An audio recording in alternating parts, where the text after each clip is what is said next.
Hinduism, realizing the divine Atman within you is realizing enlightenment.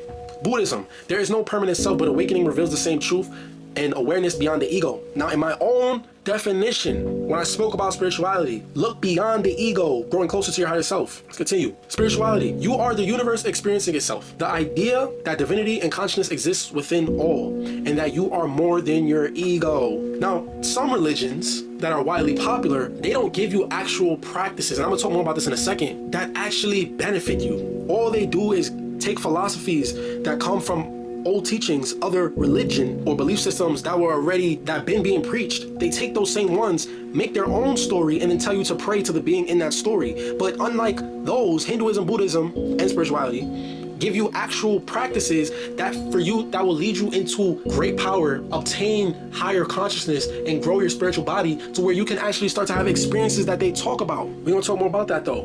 They all teach that the material world and desires are temporary. Attachment causes suffering, and freedom comes through letting go of ego, desire, and illusion. They all preach righteousness and ethical conduct is necessary for spiritual growth.